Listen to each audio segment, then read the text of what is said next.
जैसा कि आपने पार्ट 1 में देखा कि कैसे घर के सभी लोग कमला को उस घर में अकेला छोड़कर चले जाते हैं और मरते वक्त कमला की आत्मा एक मोबाइल फोन में गेम के अंदर चली जाती है। अब आगे 1 महीने बाद घर में जब सभी लोग वापस आ जाते हैं, आनंद के मंझले भाई शेखर के बेटे पंकज की नज़र स्टोर रूम में अपने पुराने फोन पर जाती है। पंकज के फोन ऑन करते ही उसे एक नया गेम दिखता है। पंकज उस गेम को देख करके थोड़ा हैरान था क्योंकि उसने तो ये गेम कभी डाउनलोड नहीं किया था। वो गेम एक हॉरर गेम था और पंकज उस गेम को खेलना शुरू करता है। पंकज उस गेम को खेलने में इतना ज्यादा खो जाता है कि उसे ये समझ ही नहीं आता कि अब वो कहाँ है। दरअसल कमला की आत्मा उसे उस गेम के अंदर खींच के ले जाती है। बेचारा पंकज जैसे ही देखता है कि वो एक डरावने से घर के अंदर कैद हो गया है, खुद को बचाने के लिए जोर जोर से आवाज लगाने लगता है। तभी उसे अंधेरे में एक परछाई दिखाई देती है। जैसे ही पंकज उस परछाई की ओर आगे बढ़ता है, वो देखता है कि उसके सामने उसकी चाची कमला खड़ी है। लेकिन उसकी चाची कमला बहुत डरावनी दिख रही थी और वो घूर घूर के पंकज को देख रही थी। पंकज को घर में जो कुछ भी हुआ था उस बारे में कुछ भी नहीं पता था। तभी कमला हाथ में चाकू लिए पंकज के पास आने लगी।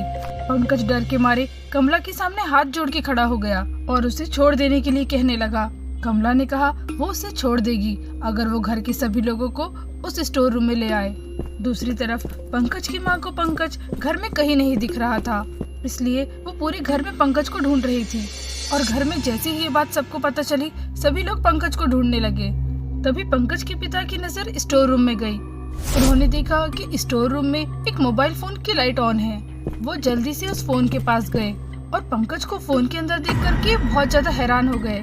पंकज भी फोन के अंदर से अपने पापा को देख पा रहा था और वो अपने पापा से उसे बचाने के लिए कहने लगा। शेखर को पंकज के पीछे एक औरत की धुंधली सी परछाई दिख रही थी। शेखर अपने बेटे को मोबाइल के अंदर इस हालत में देख करके बहुत ज्यादा डर गया। तभी कमला की आत्मा अचानक से पंकज को पकड़ लेती है। ये देख के शेखर बहुत ज्यादा घबरा जाता है। वो कमला से अपने बेटे को छोड़ देने के लिए मिन्नतें करने लगता है। तभी पंकज अपने पापा से घर के और भी लोगों को उस स्टोर रूम में बुलाने के लिए कहता है। शेखर घर के सभी लोगों को स्टोर रूम में ले आता है। सभी लोग पंकज को फोन के अंदर देख करके बहुत ज्यादा डर जाते हैं और कमला की आत्मा को देख करके उन सभी की रूह कांप जाती है। तभी कमला अपने पति आनंद से उसे मारने की वजह पूछने लगती है, लेकिन आनंद कमला को मरा हुआ पाक करके सदमे में चला जाता है क्योंकि उसे तो यह पता भी नहीं था कि उसकी पत्नी अब एक आत्मा बन चुकी है। आनंद बेहोश होकर के वहीं पे गिर जाता है। तभी रोहिणी कमला से उसके पोते पंकज को छोड़ देने के लिए मिन्नतें करने लगती है, लेकिन कमला उन सभी से उसे मारने की वजह पूछने लगती है। थक हार के रोहिणी कमला को सब कुछ सच सच बता देती है।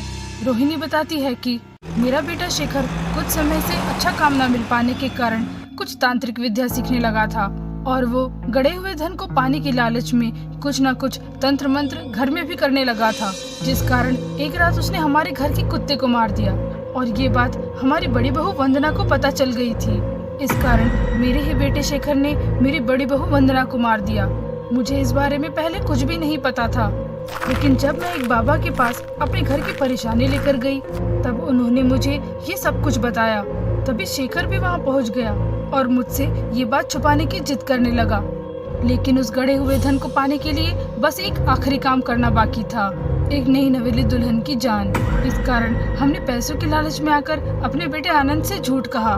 रात में जब तुम सो रही थी तब हमने कुछ जरूरी काम से आनंद को शहर के बाहर भेज दिया और सुबह होने से पहले हमने घर के सभी लोगों को घर से बाहर दूसरे शहर छुट्टी मनाने के लिए भेज दिया।